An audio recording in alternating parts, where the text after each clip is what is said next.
Pozdrav ljudi, evo danas ću vam pokazati kako instalirati plugin u FL Studio. Znači evo ja sam već skinuo plugin, evo ga ovdje. Taj plugin se zove Zeta, pa evo ajde da ga instaliram. Znači samo slijedite mene, evo čekam da se pokrene instalacija.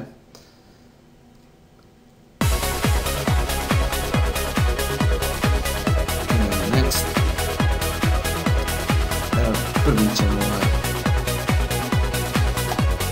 sad nećemo tu ovdje malo mračno. Znači idete gdje ste instalirali FL Studio, idete, znači otvorite FL Studio, plugins,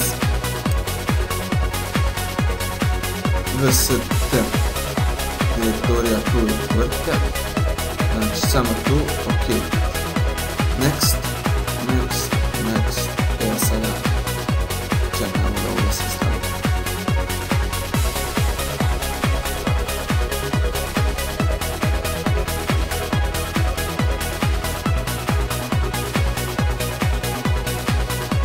Finish.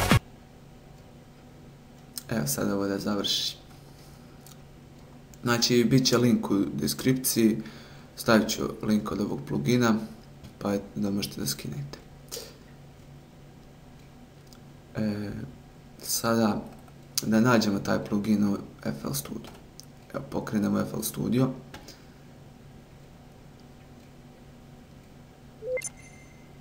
Sada idete Channels, Add One i More. Idete Refresh i Scan.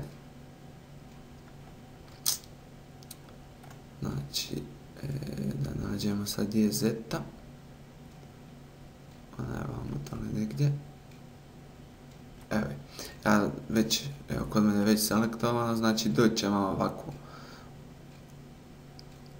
bez selekcije, znači selektujte ovaj jedan, idete X, sad ide Channels, evo ga ovdje, Zeta. Znači evo ovo vam je Zeta. Znači evo možete poslušati kako zvuči kad tek otvorite.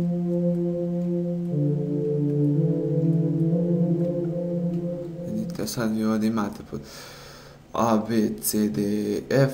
Znači tu su sve ovi zvukovi. Evo ja ću uzeti neki pod C, evo ovaj Dr. Fresh.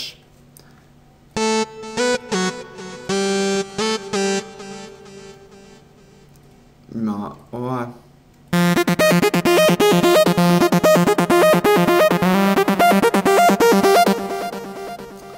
Ima tako dalje i tako dalje. Da sad ne puštam sad sve. Znači to vam je Zeta. Eto, to je to bilo za ovaj tutorial. Pozdrav ljudi, vidimo se u sljedećem tutorialu.